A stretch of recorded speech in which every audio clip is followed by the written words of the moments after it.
अस्सलाम वालेकुम स्टूडेंट्स। उम्मीद है आप सब लोग खैर आफियत से होंगे। स्टूडेंट्स, आज हम लोग चैप्टर नंबर 3 स्टार्ट करने के लिए जा रहे हैं, that is adjusting the accounts. इससे पहले हम लोगों ने दो चैप्टर्स कंप्लीट कर लिए। पहला चैप्टर था हमारा इंट्रोडक्शन का, के बाद accounting as, and second chapter जो था वो था रिकॉर्डिंग प्रोसेस के बारे में। रिकॉर्डिंग प्रोसेस के बारे में हम लोगों ने डिटेल से डिस्कस किया। अब हम लोग उसका नेक्स्ट फर्दर जो उसमें चीज़ें हो सकती हैं रिकॉर्डिंग प्रोसेस के दौरान, हमें जो फेस करनी पड़ सकती हैं, उनके बारे में हम लोग फर्दर डिस्कस करेंगे। तो एडजस्टिंग द अकाउंट्स ये हमारे टॉपिक का नाम है। नेक्स्ट जो कि लीड करता है उसको रिकॉर्डिंग प्रोसेस को। इसमें हम लोग जब अपने स्टडी ऑब्जेक्टिव्स देखते हैं स्टूडेंट्स कि इसमें हम लोगों ने किन किन चीज़ों को स्टडी करना है, तो नंबर 1 पे हम देखेंगे कि explain the time period assumption. Time period assumption को एक्सप्लेन करना है। और नंबर 2 पे जो हमारा ऑब्जेक्टिव है, explain the accrual basis of accounting. ठीक है, ये दो आज के ऑब्जेक्टिव्स हैं जिनको हमने कवर करना है आज के लेक्चर में। टोटल 7 ऑब्जेक्टिव्स हैं। With the passage of time हम लोग आने वाले लेक्चर्स में रिमेनिंग ऑब्जेक्टिव्स को भी कवर अप कर लेंगे साथ साथ। ठीक है, तो स्टार्ट करते हैं स्टूडेंट्स हम लोग। हमेशा की तरह, मतलब जैसे प्रीवियस चैप्टर्स हम लोगों ने स्टार्ट किए थे, तो स्टार्टिंग में हमारे पास एक जो ट्री डायग्राम थी वो पूरे के पूरे चैप्टर को शो कर रही, एक्सप्लेन कर रही होती है। तो इसी तरह से ये एडजस्टिंग द अकाउंट्स, ये जो हमारे पास ट्री डायग्राम है, इसमें 3 टॉपिक्स हैं, मेन टॉपिक्स जिनको हमने कवर करना है चैप्टर में। टाइमिंग इश्यूज़ को, the basics of adjusting entries को, the adjusted trial balance and financial statements. पहला जो टॉपिक है टाइमिंग इशू, ये हमारे आज के लेक्चर का टॉपिक है। ये सारे के सारा टॉपिक आज के लेक्चर में हम लोगों ने कवर अप करना है। ठीक है, टाइमिंग इश्यूज़।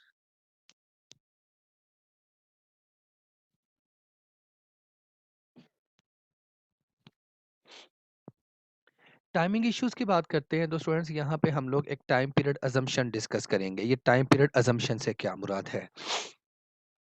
स्टूडेंट्स, आप लोग ज़रा रिकॉल करें, हमारा जो फर्स्ट चैप्टर था उसमें मैंने आप लोगों को फाइनेंशियल स्टेटमेंट्स के बारे में बताया था।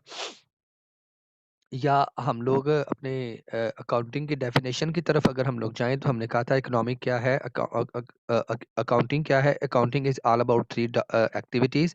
और वो 3 एक्टिविटीज़ कौन सी थी? Identify, record and communicate. क्या कम्युनिकेट करना है? रिजल्ट ऑफ इकोनॉमिक एक्टिविटीज या economic event of a business organization to interested users. ठीक है, कि हम लोग आइडेंटिफाई करते हैं इकोनॉमिक इवेंट्स को, फिर उनको रिकॉर्ड करते हैं। रिकॉर्ड करने के बाद उनका रिजल्ट्स प्रिपेयर करके वो क्या कर देते हैं? कम्युनिकेट कर देते हैं इंटरेस्टेड यूजर्स को। तो बच्चे, ये जो रिजल्ट हम लोगों ने फाइंड आउट करने होते हैं, ये जो रिजल्ट्स हम लोगों ने प्रिपेयर करने होते हैं, ये लाज़मी बात है कि ये रिजल्ट किसी ना किसी टाइम पीरियड को कवर कर रहे होंगे। मतलब हम लोगों ने 1 महीने का रिजल्ट मालूम करना है अपने बिज़नेस का, एक क्वार्टर का मालूम करना है, हाफ ईयर का मालूम करना है, या 1 साल का रिजल्ट मालूम करना है। करते क्या हैं बच्चे, अकाउंटेंट्स जो है वो अपनी आसानी के लिए बिजनेस के रिजल्ट्स को कम्युनिकेट करने के लिए, बिजनेस के रिजल्ट्स को फाइंड आउट करने के लिए, बिजनेस की जो फाइनेंशियल स्टेटमेंट्स हैं उनको प्रिपेयर करने के लिए ये जो बिजनेस की लाइफ है, उस बिजनेस की लाइफ को डिफरेंट आर्टिफिशियल टाइम पीरियड्स में, टाइम इंटरवल्स में डिवाइड कर देते हैं। मतलब कि रिपोर्टिंग पर्पस के लिए जो फाइनेंशियल स्टेटमेंट्स को प्रिपेयर करना है और उनके रिजल्ट्स को जो कम्युनिकेट करना है, उस फाइनेंशियल स्टेटमेंट्स की प्रिपरेशन के लिए हम लोग एक टाइम पीरियड सेट कर लेते हैं कि भाई हम लोगों ने फॉर एग्जांपल के 1 महीने के फाइनेंशियल स्टेटमेंट्स बनानी है, 3 महीने के बाद फाइनेंशियल स्टेटमेंट्स बनानी है, 6 माह के बाद या साल के बाद। तो वो टाइम पीरियड, जिस टाइम पीरियड के एंड पे, जिस टाइम पीरियड के ख़त्म होने पे, या जिस टाइम पीरियड के लिए हम लोगों ने बिज़नेस के रिजल्ट्स फाइंड आउट करने होते हैं, बिज़नेस की फाइनेंशियल स्टेटमेंट्स प्रिपेयर करनी होती है, उस टाइम पीरियड को कहा जाता है अकाउंटिंग पीरियड या टाइम पीरियड अजम्पशन। ठीक है, time period assumption accountants divide economic life of business into artificial time periods. accountants क्या करते हैं, अब ये assumption है बच्चे। हम लोग जब मैंने आप लोगों को गैप्स के बारे में पढ़ाया था, जनरली एक्सेप्टेड अकाउंटिंग प्रिंसिपल्स के बारे में पढ़ा रहा था, तो मैंने कहा कुछ प्रिंसिपल्स जो हैं उनमें दो कैटेगरीज हैं, कुछ कॉन्सेप्ट्स हैं जो कि बाकायदा डिराइव किए गए और उनको फॉलो किया जाता है ऑल ओवर द वर्ल्ड, और कुछ assumptions हैं। ठीक है, assumptions क्या हैं कि mostly accountants all over the world एक काम कर रहे हैं, तो ठीक है हम भी उसको कर लेते हैं। तो वो जो assumptions हैं वो पार्ट ऑफ अकाउंटिंग जो है, अकाउंटिंग वर्क का जो हिस्सा बन गई हुई हैं वो। ठीक है, तो ये भी एक assumption है कि भाई हम लोग जो फाइनेंशियल स्टेटमेंट्स बनाएंगे वो एक पीरियड को कवर कर रही होंगी, वो एक पीरियड पे डिपेंड कर रही होंगी, और वो पीरियड जो है वो जिस पीरियड को हम लोग टारगेट कर रहे हैं, जिस पीरियड के लिए हम लोगों ने मतलब कि हमने जो फाइनेंशियल स्टेटमेंट्स बनानी है वो लाजमी तौर पर किसी पीरियड की से रिलेट करनी चाहिए। उसे हम लोग उस पीरियड को जो अज्यूम कर रहे हैं, जिसके लिए फाइनेंशियल स्टेटमेंट्स बना रहे हैं, उसको जो डील कर रहा है गैप्स के अंदर, जो एक अजम्पशन है, उसे हम लोग टाइम पीरियड अजम्पशन का नाम देते हैं। ठीक है,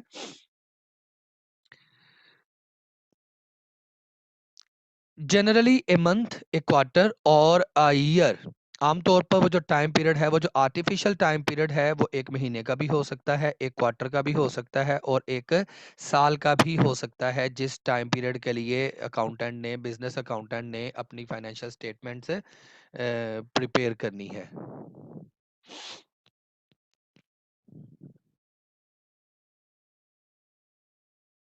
physical year versus calendar year. ये फिजिकल ईयर क्या होता है? बेटा, वो टाइम पीरियड जिस पीरियड के लिए आप अपने बिजनेस के रिजल्ट्स फाइंड आउट करते हैं, उसे फिजिकल ईयर कहते हैं। और कैलेंडर ईयर आप लोगों को पता है कि जो 1 जनवरी से स्टार्ट होकर 31 दिसंबर तक जाता है, उसे कैलेंडर ईयर कहते हैं। अब यहाँ पे टाइम पीरियड अजम्पशन में हमने क्या कहा, टाइम पीरियड अजम्पशन क्या है कि अकाउंटेंट्स बिजनेस की लाइफ को आर्टिफिशियल टाइम पीरियड्स में डिवाइड कर रहे हैं। मतलब कि बिजनेस की लाइफ टोटल डिवाइड कर दी गई आर्टिफिशियल इंटरवल्स में, और उन इंटरवल्स के लिए हम लोगों ने बिजनेस की फाइनेंशियल स्टेटमेंट्स प्रिपेयर करनी है। अगर बच्चे हम लोग 1 महीने के बाद बिजनेस की फाइनेंशियल स्टेटमेंट्स बनाते हैं, हर महीने के बाद, तो हमारा जो फिजिकल पीरियड है दैट विल बी 1 मंथ। हम 1 महीने के लिए भी फाइनेंशियल स्टेटमेंट्स बना सकते हैं, हम 1 क्वार्टर के लिए भी बना सकते हैं, हम 1 साल के लिए भी बना सकते हैं। तो यहाँ पे टर्म डिस्कस की जा रही है बेटा फिजिकल ईयर की। मैं यहाँ पे जो बात कर रहा हूँ वो फिजिकल पीरियड की बात कर रहा हूँ। ठीक है, फिजिकल पीरियड से क्या मुराद है, वो पीरियड जिस पीरियड के लिए हम लोग अपनी फाइनेंशियल स्टेटमेंट्स बनाते हैं।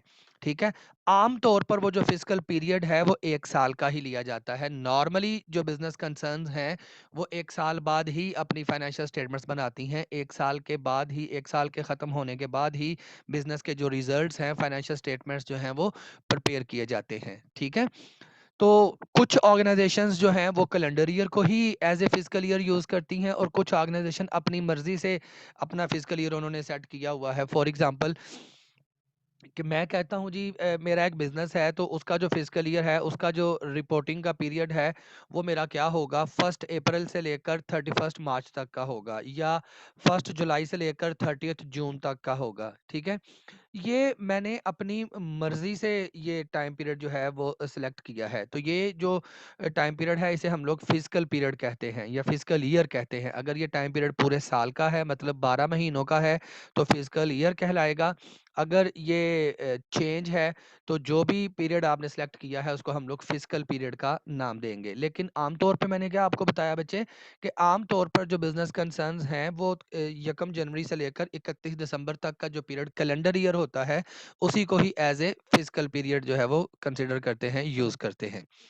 Also known as the periodicity assumption। ये जो टाइम पीरियड assumption है, इसे हम लोग periodicity assumption का नाम भी देते हैं। ठीक है, तो बेटा टाइम पीरियड assumption के बारे में मैंने अभी आप लोगों को बताया, दोबारा एक दफा इसको रिपीट कर रहा हूं। ये टाइम पीरियड assumption क्या है कि फाइनेंशियल स्टेटमेंट्स के बारे में हम लोगों ने देखा कि हम लोग बिजनेस में की फाइनेंशियल स्टेटमेंट्स प्रिपेयर करते हैं। वो डिफरेंट काइंड की फाइनेंशियल स्टेटमेंट्स, जिसमें हम लोग इनकम स्टेटमेंट बनाते हैं बिजनेस का ऑपरेशनल रिजल्ट मालूम करने के लिए। इनकम स्टेटमेंट कैसे बनाते हैं? टोटल जितने भी रेवेन्यूज होते हैं उनमें से एक्सपेंसेस को हम लोग माइनस कर देते हैं। ठीक है, कहने को तो हम लोग कह देते हैं जी रेवेन्यूज में से एक्सपेंसेस को माइनस करने, तो हमारी नेट इनकम या नेट लॉस जो भी हमारे पास नफा नुकसान बिजनेस का वो आ जाएगा। लेकिन जब हम लोगों ने इनकम स्टेटमेंट बनानी है तो वो जो टोटल रेवेन्यूज और टोटल एक्सपेंसेस हम लोगों ने कंसीडर करने हैं अपने प्रॉफिट को मालूम करने के लिए, that expenses and revenue must relate with some accounting period. उन एक्सपेंसेस और रेवेन्यूज का ताल्लुक किसी ना किसी अकाउंटिंग पीरियड के साथ होना चाहिए। मतलब वो जो हमने इनकम स्टेटमेंट बनानी है वो किसी पीरियड को टारगेट करके ही बनानी है ना, कि सिर्फ हम दिसंबर के लिए बना रहे हैं, जनवरी के लिए बना रहे हैं, या जनवरी से लेकर मार्च तक की बना रहे हैं, या जनवरी से लेकर 30 जून तक की बना रहे हैं, या जनवरी से लेकर 31 दिसंबर तक की बना रहे हैं। तो वो जिस पीरियड के लिए मतलब वो जो इनकम स्टेटमेंट है वो किसी ना किसी पीरियड के लिए ज़रूर बनाई जाएगी। ठीक है, टाइम पीरियड अजम्पशन ये कहती है। ठीक है, और वो जो पीरियड है वो क्या है? आर्टिफिशियल पीरियड है। हम लोगों ने रिपोर्टिंग पर्पस के लिए जो बिजनेस की पूरी लाइफ थी उसको हम लोगों ने छोटे-छोटे हिस्सों में क्या कर दिया है? डिवाइड कर दिया है। ठीक है? जी। इसके बाद बच्चे हमारे पास एक रिव्यू क्वेश्चन फौरन आ गया टाइमिंग इश्यूज के बारे में। The time period assumption states that, ये जो टाइम पीरियड अजम्पशन है ये क्या स्टेट कर रही है? Time period assumption states that revenue, मतलब अभी हमने टाइम पीरियड अजम्पशन पढ़ी। टाइम पीरियड अजम्पशन में हमने क्या पढ़ा था? हमने यही कहा था कि अकाउंटेंट्स जो हैं वो बिजनेस लाइफ को डिवाइड कर देते हैं आर्टिफिशियल टाइम पीरियड्स में या आर्टिफिशियल इंटरवल्स में डिवाइड कर देते हैं। अब यहाँ पे 4 ऑप्शंस दी गई हमें टाइम पीरियड अजम्पशन के बारे में। पहली ऑप्शन जो थी वो कहता है जी टाइम पीरियड अजम्पशन क्या कहती है? Revenue should be recognized in the accounting period in which it is earned. Time period assumption ये तो नहीं कहती थी, ये ऑप्शन गलत है। Second option, expenses should be matched with revenues, कि एक्सपेंसेस रेवेन्यू को मैच करने चाहिए। टाइम पीरियड अजम्पशन ये भी नहीं कहती, ये भी गलत है। तीसरी ऑप्शन पे आते हैं, the economic life of business can be divided into artificial time periods. हाँ जी, ये ऑप्शन ठीक है। टाइम पीरियड अजम्पशन यही कहती है कि जी बिजनेस की जो इकोनॉमिक लाइफ है उसको हम लोग क्या करेंगे? डिवाइड कर देंगे। किस में? आर्टिफिशियल टाइम पीरियड्स में या आर्टिफिशियल टाइम इंटरवल्स में।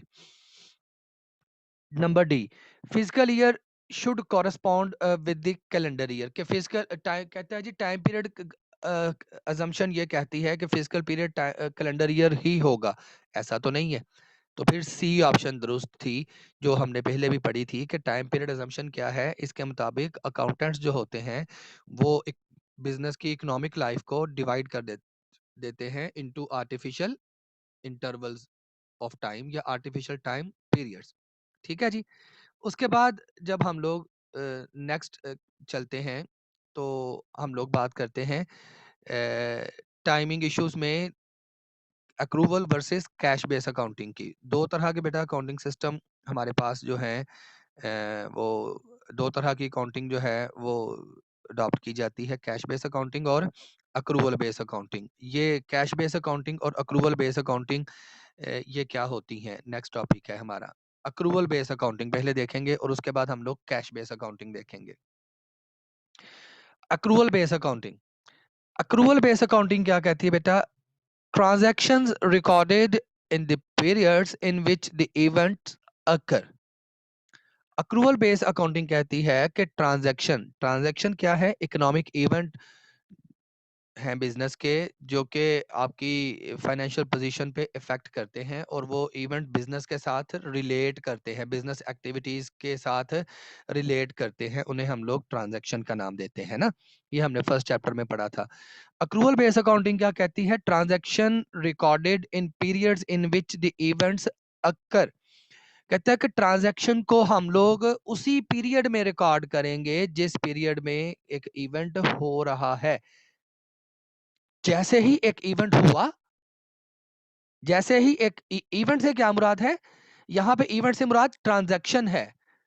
ट्रांजैक्शन मतलब ऐसा event which can be measured in terms of money and event must relate with business activities. ये वाला इवेंट, यहाँ पे इवेंट से मुराद ये है कि इवेंट जिसको हम लोग मेजर कर सकते हैं इन टर्म्स ऑफ मनी, और वो इवेंट बिजनेस एक्टिविटीज के साथ रिलेट करता है। जैसे ही बेटा ये बिजनेस ये इवेंट होगा, इवेंट इनकर्ड होगा, फौरन उसको हम लोग रिकॉर्ड कर लेंगे, और जिस पीरियड में ये इवेंट हो रहा है उसी पीरियड में ही उस इवेंट को रिकॉर्ड किया जाएगा।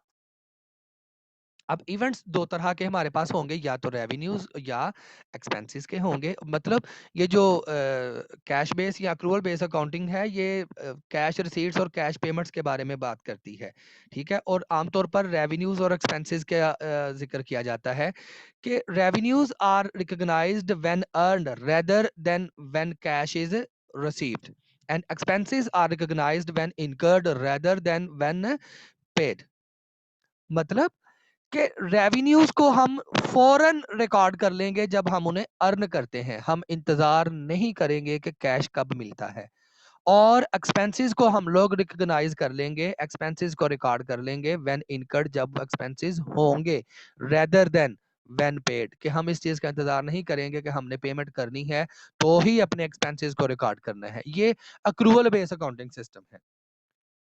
और पूरी दुनिया में इस वक्त जो अकाउंटिंग सिस्टम या अकाउंटिंग फॉलो की जा रही है वो अक्रूवल बेस्ड अकाउंटिंग ही फॉलो की जा रही है। कि भाई एक इवेंट होता है, इररिस्पेक्टिव ऑफ दैट के कैश रिसीव्ड और not, irrespective of that cash paid और नॉट, आप अगर वो इवेंट आपके बिजनेस के साथ रिलेट करता है और वो event in terms of money measure किया जा सकता है, तो आप उसको फौरी तौर पर लाजमन अपनी बुक्स ऑफ अकाउंट्स में उसको रिकॉर्ड करेंगे। ये अक्रूवल बेस्ड अकाउंटिंग कह रहा है ये, ठीक है।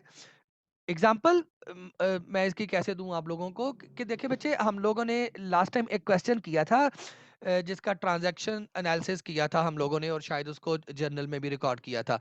वहां पे एक एक रियल एस्टेट एजेंट का बिजनेस हमने देखा था। वहां पे क्या था कि वो बी किडमैन, हाँ मुझे नाम भी शायद याद है, बी किडमैन एक हमारा क्लाइंट था। उसके लिए हमने एक प्लॉट जो है वो सेल किया था, और उससे 3200 का रेवेन्यू जो था वो हम लोगों ने उसको बिल भेजा था कि इतने पैसे आपके बनते हैं।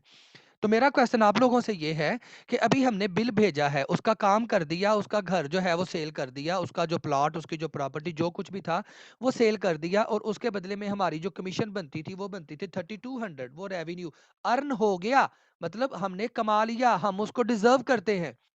अब मिला नहीं है, तो क्या हमने उसको अपने पास बुक्स ऑफ अकाउंट्स में रिकॉर्ड नहीं किया था? हमने उसको रिकॉर्ड किया था। हमने इस चीज का इंतजार नहीं किया था कि भाई जब पैसे मिलेंगे तब रिकॉर्ड करेंगे, नहीं। जैसे ही हमने वो रेवेन्यू अर्न किया, जैसे ही हमने अपना काम परफॉर्म कर दिया, जैसे ही हमने अपनी सर्विसेज परफॉर्म कर दी, हमारा वो रेवेन्यू बन गया। और जैसे ही रेवेन्यू बन जाएगा हम उसको रिकॉर्ड करेंगे, इररिस्पेक्ट ऑफ दैट के कैश रिसीव हुआ है या नहीं रिसीव हुआ, ठीक है। ये अक्रूवल बेस अकाउंटिंग कहती है। इसी तरह से बिल्कुल इसकी एग्जांपल हमारे पास एक्सपेंसेस की है कि एक्सपेंसेस जब इनकर्ड हो जाएंगे बेटा, तो हम उसे रिकॉर्ड करेंगे, फौरन अपनी बुक्स ऑफ अकाउंट्स में रिकॉर्ड करेंगे। हम उसकी एक्सपेंसेस की पेमेंट्स का इंतजार नहीं करेंगे कि कब पे करना है तो तभी रिकॉर्ड किया जाए। हरगिज नहीं ऐसा होगा। अगर इसी इंतजार में बैठे रहेंगे तो फिर तो हम बिजनेस को बहुत ज्यादा नुकसान से दो चार कर देंगे। फॉर एग्जाम्पल बेटा देखें, आप एक जो आपकी जो फैक्ट्री है, आपका जो बिजनेस है, उसकी जो बिल्डिंग है वो रेंटल बिल्डिंग है।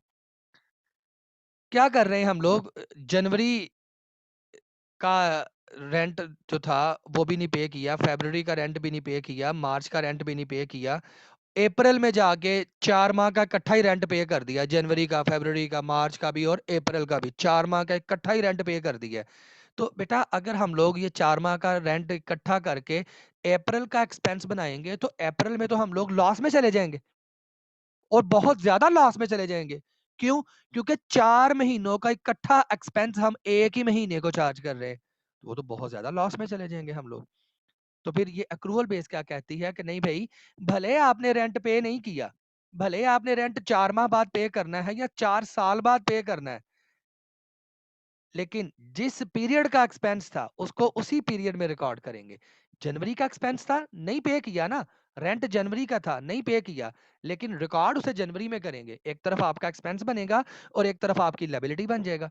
इसी तरह जो फरवरी का रेंट है वो फरवरी में पे करेंगे, अगर पे नहीं किया तो उसको रिकॉर्ड करेंगे उसको।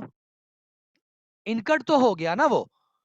एक्सपेंस को डेबिट करेंगे, अकाउंट पेएबल को क्रेडिट कर देंगे। इसी तरह से ये जो आपके मार्च का रेंट है उसकी भी एंट्री ऐसे ही हम लोग इनकट करने की रिकॉर्ड कर लेंगे कि अभी पे नहीं हुआ तो ठीक है भाई, एक्सपेंस तो हुआ है ना। एक्सपेंस को डेबिट करेंगे। एक्सपेंस जब भी होता है वो डेबिट ही होता है ना। एक्सपेंस को डेबिट करेंगे और अकाउंट पेएबल लायबिलिटी को क्रेडिट कर देंगे कि भाई ये इसकी पेमेंट करने वाली है। उसके बाद अगर आप कहते हैं जी अप्रैल में जाके हम लोग अब पेमेंट कर रहे हैं, पिछले 3 माह का जो पेएबल था उसकी भी पेमेंट कर रहे हैं और जो इस मंथ का जो रेंट था उसकी भी एंट्री पेमेंट कर रहे हैं। अब उसकी एंट्री किस तरह से करेंगे?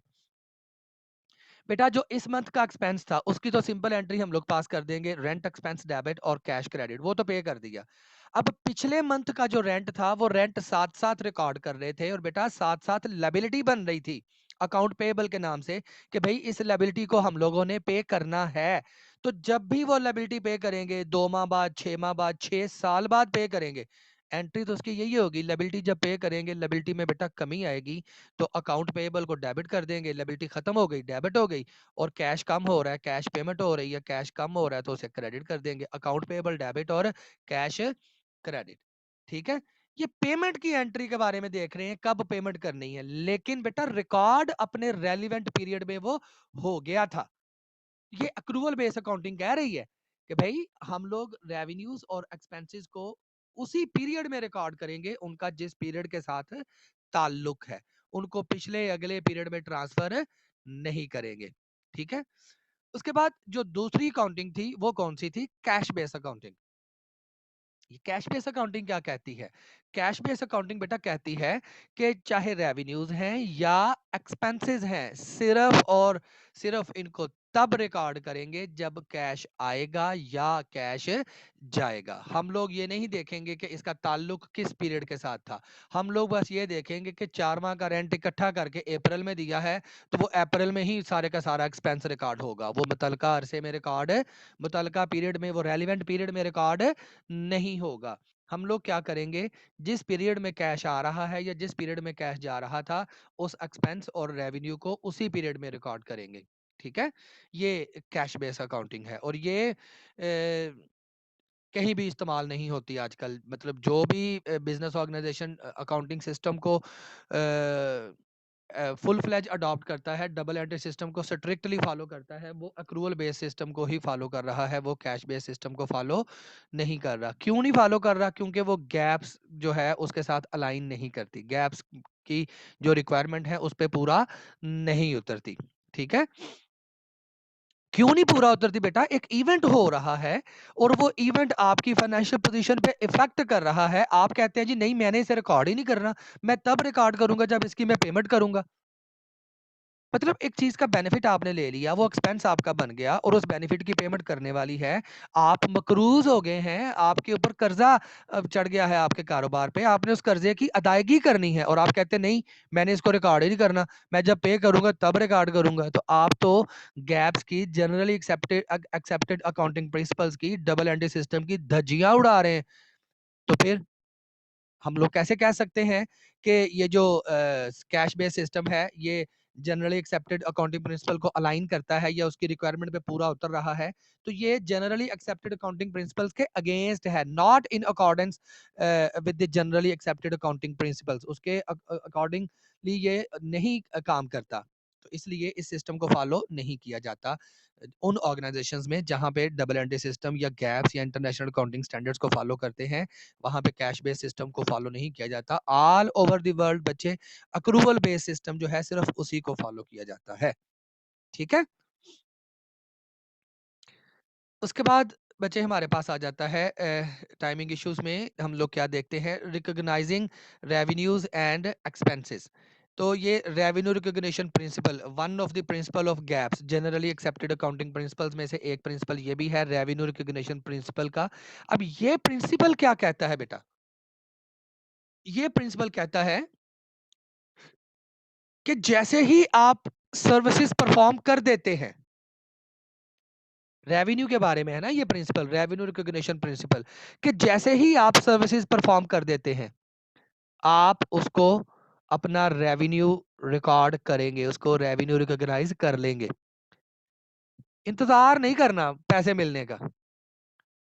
अगर आपका सर्विसेज का बिजनेस है और अगर आपका मर्चेंडाइजिंग का मतलब ट्रेडिंग का बिजनेस है, आप बाइंग एंड सेलिंग करते हैं प्रोडक्ट्स की, तो जैसे ही बच्चे आपने चीजों को हैंड ओवर किया, अपनी प्रोडक्ट्स की डिलीवरी कर दी, तो फौरन आप उसको अपना रेवेन्यू कंसीडर करेंगे। आप इस चीज का इंतजार नहीं करेंगे कि ग्राहक हमें आगे पैसे देगा तो तभी हम उसे रिकॉर्ड करेंगे। नहीं, हरगिज ऐसा नहीं होगा।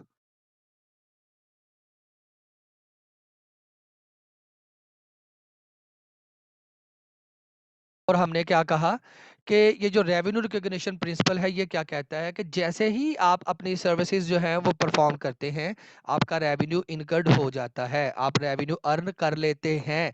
वो जैसे मैं एग्जांपल दे रहा था उसकी, वो एक प्रॉपर्टी डीलर की, एक रियल एस्टेट एजेंट की मैंने एग्जांपल दी थोड़ी देर पहले, कि जैसे ही उसने आपके लिए कोई घर का अरेंज कर दिया, या आपका जो प्रॉपर्टी थी उसको सेल करने के लिए उसने अरेंज कर दिया, कोई सेलर बायर जो है वो ढूंढ दिया, तो वो तो डिजर्व करता है ना कमीशन।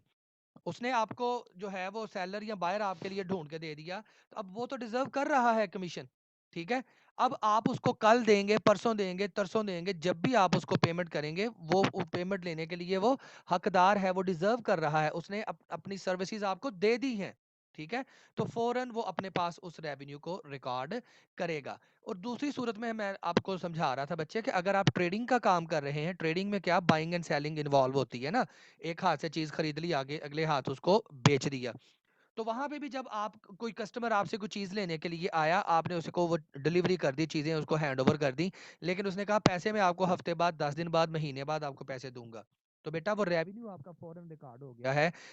भले ही उसके पैसे आपको मिले नहीं है, लेकिन 15 दिन बाद, महीने बाद वो मिल तो जाएंगे ना, और वो रेवेन्यू आपका रिकॉर्ड हो गया, और वो रेवेन्यू उसी पीरियड का होगा जिस पीरियड में आपने सर्विसेज परफॉर्म की हैं, या जिस पीरियड में आपने वो प्रोडक्ट्स या वो जो मर्चेंडाइजेज थी, वो जो चीजें आपने हैंड ओवर की हैं, ट्रांसफर की हैं दूसरे बंदे को, उसी पीरियड का वो रेवेन्यू कंसिडर किया जाएगा, ना कि अगले या पिछले किसी अरसे का।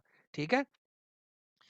In a service enterprise, revenue is considered to be earned at the time services performed। कहता है सर्विस इंटरप्राइज की अगर हम लोग बात करते हैं, तो रेवेन्यू कब अर्न होता है? जैसे ही हम लोग सर्विसेज परफॉर्म करते हैं, हम रेवेन्यू अर्न कर लेते हैं। और जब हम लोग ट्रेडिंग कंसर्न्स की बात करते हैं, तो बेटा जैसे ही हम लोग चीज़ों की डिलीवरी करते हैं, तो वैसे ही हमारा रेवेन्यू जो है वो अर्न हो जाता है। ठीक है। इर्रिस्पेक्टिव ऑफ दैट के वो पैसे हमें मिलते हैं या अभी मिलने हैं या पता नहीं कब मिलने हैं। तो रेवेन्यू रिकॉग्निशन प्रिंसिपल ये हमें कह रहा है। उसके बाद बच्चे टाइमिंग इश्यूज में हमारे पास क्या आ जाता है? Recognising revenues and expenses. Revenues और एक्सपेंसेस को रिकॉग्नाइज करना। इनको रिकॉग्नाइज करने के लिए हमारे पास गैप्स के अंदर एक प्रिंसिपल आता है, और उस प्रिंसिपल को हम लोग नाम देते हैं मैचिंग प्रिंसिपल का, या मैचिंग कॉन्सेप्ट का। अब ये मैचिंग प्रिंसिपल क्या कहता है बेटा? मैचिंग प्रिंसिपल बेटा ये ड्राइव किया गया था इनकम स्टेटमेंट के लिए, कि इनकम स्टेटमेंट में हमने देखा कि दो कंपोनेंट्स होते हैं ना इनकम स्टेटमेंट के। एक होता है रेवेन्यूज, और उसमें से हम लोग माइनस क्या कर देते हैं? Total expenses. रेवेन्यूज में से एक्सपेंसेस को माइनस करते हैं तो हमारे पास नेट इनकम आती है। अगर एक्सपेंसेस ज़्यादा होंगे और इनकम कम होगी तो नेट लॉस होगा। अगर रेवेन्यूज ज़्यादा होंगे और एक्सपेंसेस कम होंगे तो नेट प्रॉफिट होगा या नेट इनकम होगी हमारी। ठीक है। तो ये जो मैचिंग कॉन्सेप्ट है या मैचिंग प्रिंसिपल है बच्चे, ये प्रिंसिपल क्या कहता है कि जब आपने एक एक एक स्पेसिफिक पीरियड के लिए अगर इनकम स्टेटमेंट बनानी है, अगर एक स्पेसिफिक पीरियड की इनकम या लॉस या प्रॉफिट या लॉस या नफ़ा या नुकसान आपने मालूम करना है, और उसको मालूम करने के लिए आपने फार्मूला लगाना है total revenues minus total expenses. तो वो जो रेवेन्यूज और एक्सपेंसेस हैं, वो उसी पीरियड के होने चाहिए जिस पीरियड के लिए आप अपना प्रॉफिट या लॉस मालूम करने के लिए जा रहे हैं। ऐसा नहीं है कि अगले या पिछले महीने के रेवेन्यूज और एक्सपेंसेस को आप उसमें शामिल करके, मतलब अगर मैं ये अभी दिसंबर गुजरा है, अगर मैंने दिसंबर का प्रॉफिट मालूम करना है, तो उसके लिए एक्सपेंसेस भी दिसंबर के लूंगा और रेवेन्यूज भी दिसंबर के लूंगा। नवंबर और उससे दिसंबर के अलावा किसी भी महीने के रेवेन्यूज और एक्सपेंसेस अगर मेरे पास अवेलेबल होंगे, तो उन्हें मैं क्या करूंगा? स्किप कर दूंगा। क्वाइट पॉसिबल है, ऐसा होता है बेटा कि देखें, जैसे नवंबर के महीने का जो किराया है मैंने वो दिसंबर में दिया था, इसी तरह से नवंबर के महीने की जो सैलरीज थी मेरे एम्प्लॉयज़ की, वो मैंने दिसंबर में पे की हैं। तो अब ये कुछ एक्सपेंसेस ऐसे हैं जो कि मैंने दिसंबर में पे किए हैं, लेकिन इनका ताल्लुक था तो नवंबर का ना। इनका जो बेनिफिट था वो मैंने नवंबर में लिया था और उनकी पेमेंट नो डाउट मैंने दिसंबर में की थी। तो ये प्रिंसिपल ये कहता है कि हमने पेमेंट मंथ को कंसीडर नहीं करना, हमने ये देखना है कि वो पेमेंट किस पीरियड की थी। वो जिस पीरियड की होगी उसी पीरियड के रेवेन्यूज के अगेंस्ट उसको चार्ज किया जाएगा। This is matching concept. This is matching concept. Match expenses with revenues in the period when company makes efforts to generate those revenues. ठीक है, कहता है कि जब आपने एक्सपेंसेस को रेवेन्यूज के साथ मैच करना है तो इस चीज का ख्याल रखना है कि एक्सपेंसेस उसी पीरियड के होंगे जिस पीरियड का आप रेवेन्यू ले रहे हैं। मतलब रेवेन्यू और एक्सपेंसेस दोनों सेम पीरियड के होंगे, जिनको कंपेयर करके, जिनको डिफरेंस लेके, जिनका हम लोगों ने अपने बिजनेस का प्रॉफिट और लॉस कैलकुलेट करना है। ठीक है, ये मैचिंग कंसेप्ट था। ठीक है बेटा। उसके बाद हमारे पास बच्चे इसका रिलेशनशिप हम लोगों ने एक्सप्लेन कर दिया कि किस तरह से इन दोनों का आपस में रिलेशन बनता है। टाइमिंग इशू में तमाम चीज़ों का जो हमने डिस्कस की हैं। एक सेकंड वेट ज़रा स्टूडेंट्स।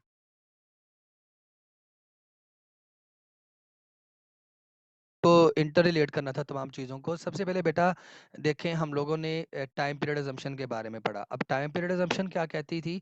टाइम पीरियड अजम्पशन कहती है जी, economic life of business can be divided into artificial time periods. के बिजनेस की जो लाइफ है उसको आर्टिफिशियल टाइम पीरियड्स में हम लोग डिवाइड कर देते हैं। किस लिए? ताकि बिजनेस का जो रिजल्ट है उसको देखा जा सके। हम क्यों बिजनेस का रिजल्ट देखने के लिए बैठ जाते हैं? बच्चे देखें, मैं एग्जांपल यही दिया करता हूँ आमतौर पर स्टूडेंट्स को कि हम लोग अगर सफ़र कर रहे हैं, एक मंजिल की तरफ हम लोग जा रहे हैं, तो हम लोग रास्ते में रुक कर अपना एनालिसिस करते हैं जी, हमने कितना सफ़र तय कर लिया है और कितना सफ़र जो है वो हमारा बाकी रह गया है। अभी जो सफ़र हम लोगों ने तय किया है, उस सफ़र में हमें कौन कौन सी ऐसी मुश्किलात का सामना करना पड़ा जिनके लिए हमें नेक्स्ट आइंदा आने वाले सफ़र में मोहतात रहना पड़ेगा, और कौन कौन सी चीज़ें अपने साथ रखनी पड़ेंगी कि हम अगली मंजिल तक जाने के लिए या आने वाले सफ़र के लिए हम लोग किसी तरह की मुसीबत में ना पड़ जाएं। ठीक है, तो हमें पीछे मुड़कर देखना पड़ता है आगे की तैयारी के लिए, अगले नेक्स्ट प्रोग्रेस के लिए हमें अपने पास्ट को, प्रीवियस जो है उससे हमें सबक सीखना पड़ता है। तो बिल्कुल इसी तरह से बेटा हम लोग अपने जो बिजनेस की लाइफ है उसको छोटे छोटे टाइम इंटरवल्स में डिवाइड कर देते हैं, और जो जो जो इंटरवल है ये डिपेंड करता है अकाउंटेंट की बिल के ऊपर कि उसने हर महीने बाद बिजनेस की प्रोग्रेस को देखना है फाइनेंशियल स्टेटमेंट्स बनाकर, या क्वार्टरली देखना है, या ईयरली। आम तौर पर जो अकाउंटेंट्स हैं वो साल बाद पीछे मुड़ के देखते हैं, हाँ जी ये पूरा साल गुजर गया है, इस एक साल में हम लोगों ने क्या नफा कमाया है और क्या नुकसान कमाया है। ठीक है, तो इसलिए हम लोग क्या करते हैं, बिजनेस की लाइफ को छोटे छोटे जो आर्टिफिशियल टाइम पीरियड्स हैं उनमें क्या कर देते हैं, डिवाइड कर देते हैं।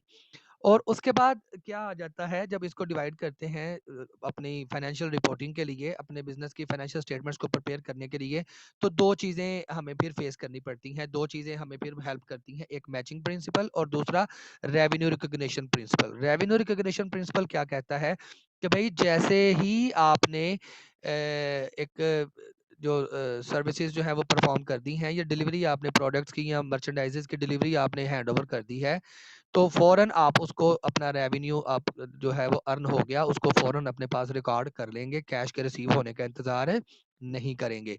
और मैचिंग प्रिंसिपल भी तो यही कह रहा था ना कि भई जिस पीरियड में आपने वो सर्विसेज़ परफ़ॉर्म की हैं, उसी पीरियड में उसका रेवेन्यू कंसीडर करेंगे और उसी पीरियड के एक्सपेंसेस को उस रेवेन्यू में से आप चार्ज करेंगे अपने प्रॉफ़िट की सही पिक्चर को देखने के लिए। ठीक है?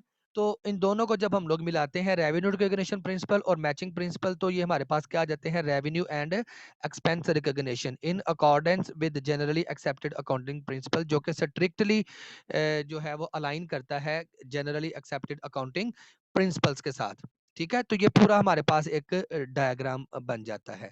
उसके बाद नेक्स्ट बच्चे हम लोग जब मूव करते हैं तो हमारे पास ये एक छोटा सा डिस्कशन क्वेश्चन है बच्चे, ये आप लोगों ने इसको रीड आउट करना है अपने पास और इसको एनालिसिस करना है कि ये क्या हो रहा है। ठीक है, मैं अगर आप कहते हैं तो मैं ही इसे रीड आउट कर देता हूँ, क्योंकि आप लोगों को तो मैंने आप लोगों पे छोड़ दिया, तो बिल्कुल आप लोगों ने इसे रीड आउट नहीं करना। मैं रीड आउट करके आपको समझाए देता हूँ कि ये है क्या ये क्वेश्चन, ये उसके बाद आपने इसके ऊपर जो है वो सोच विचार आप लोगों ने खुद करनी है। हमारा टॉपिक क्या है इसका, अकाउंटिंग अक्रॉस द ऑर्गेनाइजेशन। के ऑर्गेनाइजेशंस में अगर अकाउंटिंग को देखें तो ये एक सिनेरियो है, how long will the force be with us. Suppose you are a filmmaker, George Lucas, and you spent $11 million to produce 20th Century Fox film Star Wars। मतलब आपने और आपके साथ एक पार्टनर है वो जॉर्ज लूकस, उन दोनों ने मिलकर $11 मिलियन की इन्वेस्टमेंट की है और एक फिल्म बनाई है। वो फिल्म कौन सी थी? Star star wars. Over what period should the studio expense the cost? कहता है कि कितने अरसे में आपकी जो कॉस्ट है वो एक्सपेंस में कन्वर्ट हो जाएगी। मतलब कहने का क्या है इसका कि वो जो आपने 11 लाख रुपया खर्च किया था उसका बेनिफिट वो 11 लाख कितने अरसे में आप पूरा करेंगे। ठीक है। Yes, it should expense the cost over economic life of the film. अब जितनी उस फिल्म की इकोनॉमिक लाइफ है उस लाइफ के अंदर ही उसने उसको जो है वो एक्सपेंस में कन्वर्ट करना है कॉस्ट को। But what is its economic life? लेकिन उसकी इकोनॉमिक लाइफ क्या है? You must estimate how much revenue you will earn from box office sales. कि आप अगर उसको सेल आउट करते हैं फिल्म को तो कितना रेवेन्यू आप अर्न करते हैं।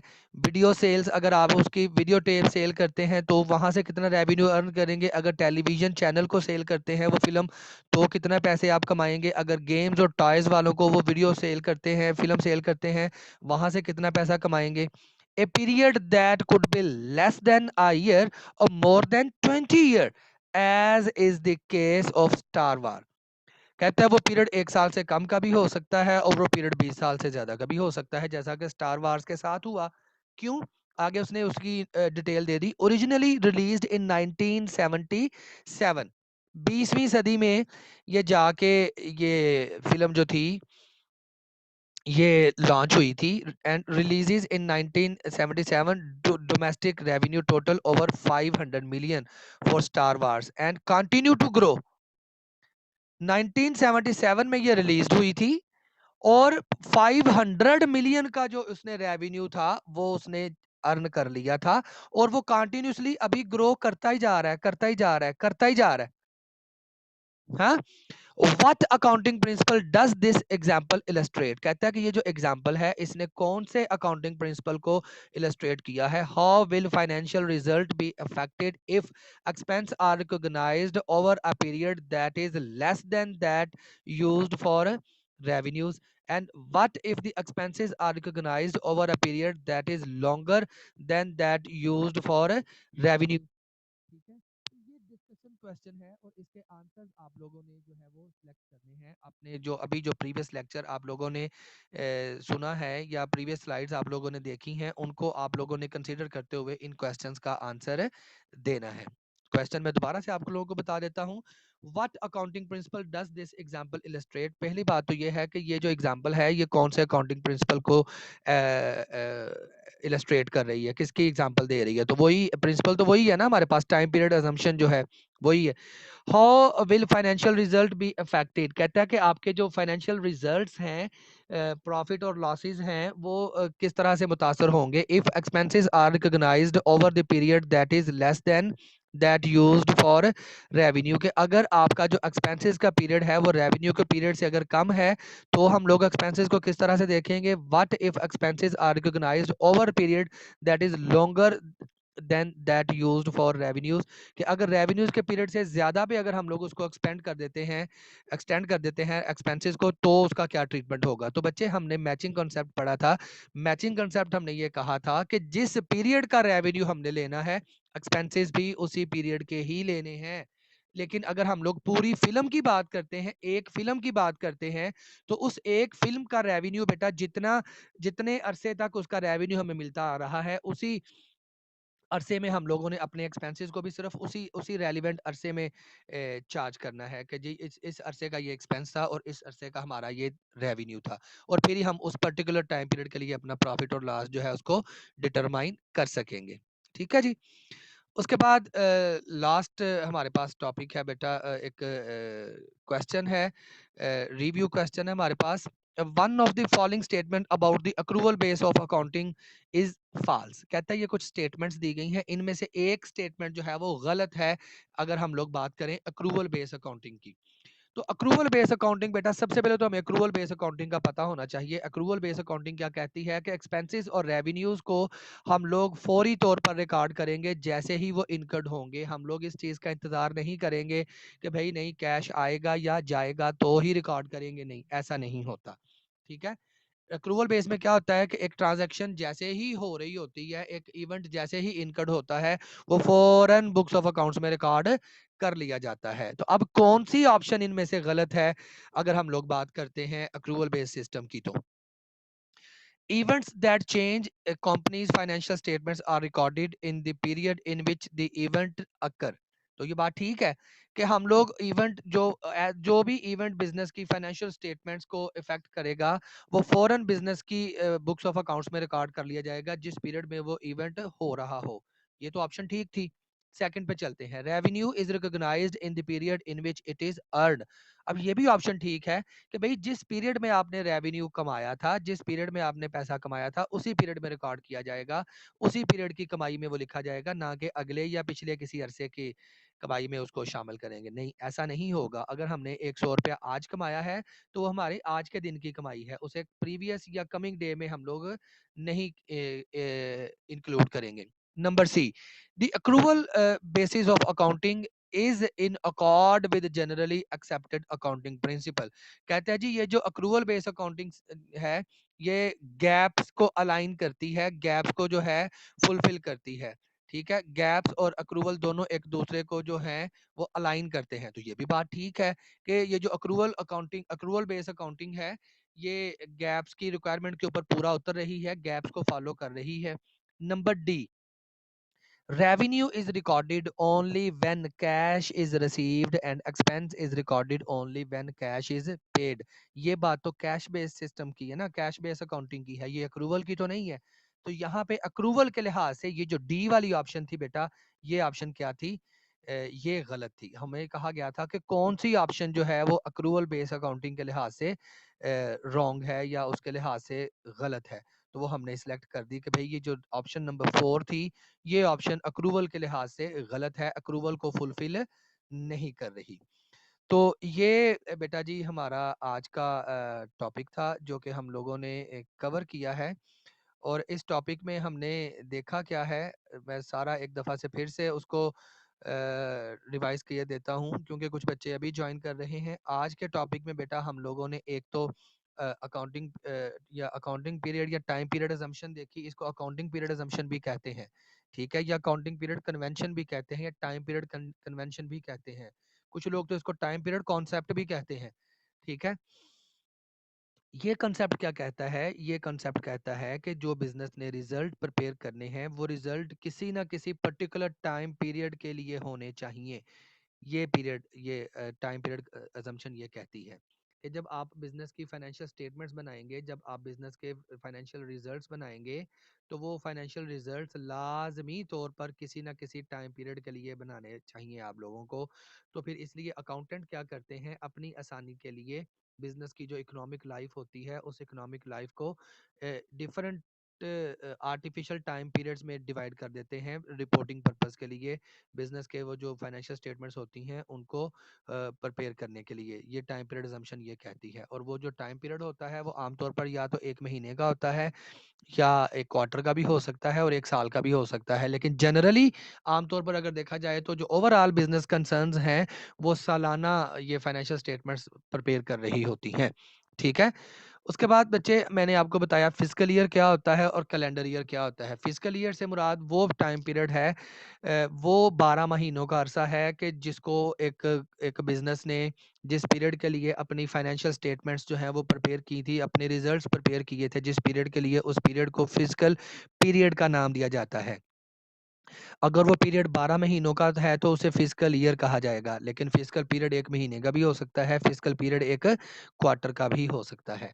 और कैलेंडर ईयर से क्या मुराद है? एक ऐसा साल जो कि 1 जनवरी से 1 जनवरी से स्टार्ट होता है और 31 दिसंबर को जाके वाइंड अप हो जाता है, उसे हम लोग कैलेंडर ईयर कहते हैं। और आम तौर पर जो बिज़नेसेस हैं, वो कैलेंडर ईयर को ही as a physical year consider करते हैं, यूज़ करते हैं।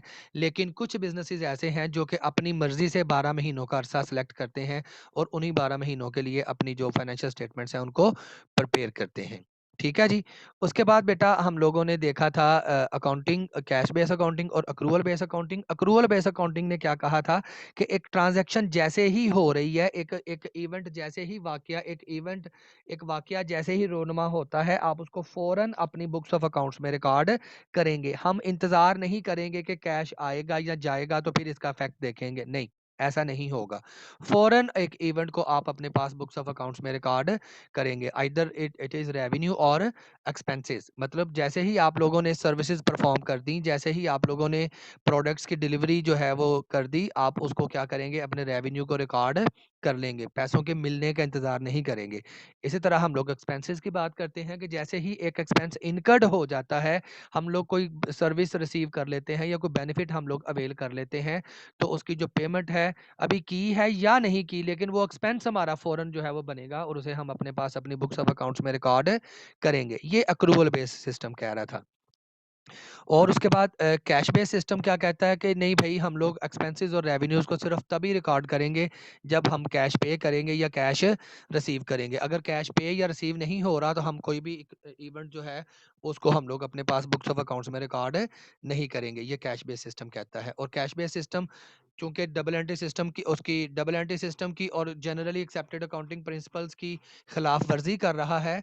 हम लोगों ने डुअल एस्पेक्ट कॉन्सेप्ट पढ़ा था, एक डुअल एस्पेक्ट प्रिंसिपल पढ़ा था गैप्स में, कि हर ट्रांजैक्शन का के 2 एस्पेक्ट होंगे, कि एक ट्रांजैक्शन लाज़मी तौर पर 2 चीज़ों को अफ़ेक्ट करेगी। या डबल एंट्री सिस्टम हमने कहा था कि एक एस्पेक्ट डेबिट होगा ट्रांजैक्शन का और एक लाज़मी तौर पर एस्पेक्ट क्रेडिट होगा और दोनों की अमाउंट सेम होंगी। और उसके अलावा हमने ये भी पढ़ा था कि अकाउंटिंग में अगर कोई इवेंट आपकी फाइनेंशियल पोजीशन को डिस्टर्ब कर रहा है, फाइनेंशियल पोजीशन को चेंज कर रहा है और वो इवेंट आपके बिजनेस से रिलेट भी करता है, तो उसको लाजमी तौर पर अपनी बुक्स ऑफ अकाउंट्स में रिकॉर्ड करेंगे। लेकिन ये कैश बेस अकाउंटिंग क्या कहती है कि नहीं भाई, चूंकि कैश नहीं पे किया इसलिए हम लिखते नहीं है। तो इसका मतलब क्या है कि ये डबल एंट्री की भी खिलाफ वर्जी कर रहा है और जनरली एक्सेप्टेड अकाउंटिंग प्रिंसिपल्स की भी खिलाफ वर्जी कर रहा है। ठीक है। उसके बाद बेटा हम लोगों ने रेवेन्यू रिकॉग्निशन कॉन्सेप्ट देखा था कि रेवेन्यू कब हम लोग रिकॉर्ड करेंगे। बेटा जैसे ही हम लोग सर्विसेज को परफॉर्म कर देते हैं तो रेवेन्यू अर्न हो जाता है, हमारा वो रेवेन्यू फ़ौरन बन जाएगा जैसे ही हम लोग सर्विसेज को परफॉर्म कर देते हैं या हम लोग चीज़ों की डिलीवरी, अपनी प्रोडक्ट्स की डिलीवरी जब कर देते हैं तो वो हमारा रेवेन्यू बन जाता है। इसी तरह अगर हम लोग एक्सपेंसेस की बात करते हैं तो जैसे ही हम लोग किसी चीज़ का बेनिफिट ले लेते हैं तो वो फ़ौरन वो हमारा एक्सपेंस भी बन जाता है। और मैचिंग प्रिंसिपल देखा था हमने। मैचिंग प्रिंसिपल क्या कहता है कि जब हम लोगों ने प्रॉफिट और लॉस अपना मालूम करना है, इनकम स्टेटमेंट जब बनानी है, इनकम स्टेटमेंट के लिए जो रेवेन्यूज और एक्सपेंसेस को एक दूसरे के साथ कंपेयर करना है और वो रेवेन्यूज और एक्सपेंसेस उसी टाइम पीरियड के लिए होने चाहिए जिस टाइम पीरियड के लिए आप लोग अपने बिजनेस का रिजल्ट मालूम करने जा रहे हैं। एक्सपेंसेस भी उसी टाइम पीरियड के और रेवेन्यूज भी उसी टाइम पीरियड के। मतलब कमिंग पीरियड और प्रीवियस पीरियड जो है, प्रोसीडिंग और नेक्स्ट पीरियड के जो रेवेन्यूज और एक्सपेंसेस हैं उसको हम लोग कंसीडर नहीं करेंगे जब अपने बिजनेस का प्रॉफिट और लॉस मालूम करने जा रहे होंगे। ठीक है स्टूडेंट्स, ये था हमारा आज का टॉपिक। और अभी थोड़ी देर के बाद 10 मिनट के बाद 3:30 पे एक क्लास पार्टिसिपेशन क्विज आपको क्विज है या शायद वो होगी आपकी रिटर्न असाइनमेंट होगी, वो मैं अपलोड कर देता हूँ और उसी शीट के ऊपर आपने उसको करके मुझे विद इन टाइम सबमिट करना है। लेट वाले बच्चे जो अटेंडेंस वाले क्वेश्चन पे अटेंडेंस मार्क करते हैं, लेट वाले मैं ना वहाँ पे कंसीडर कर रहा हूँ और ना ही मैं लेट क्विज या असाइनमेंट्स को कंसीडर कर रहा हूँ। मेरे ऊपर भी चेक एंड बैलेंस है यूनिवर्सिटी मैनेजमेंट का। मैं उस लेट मार्क्स जो हैं, असाइनमेंट जो आप मार्क करते हैं या क्विज आप अटेम्प्ट करते हैं, उनको मैं मार्क नहीं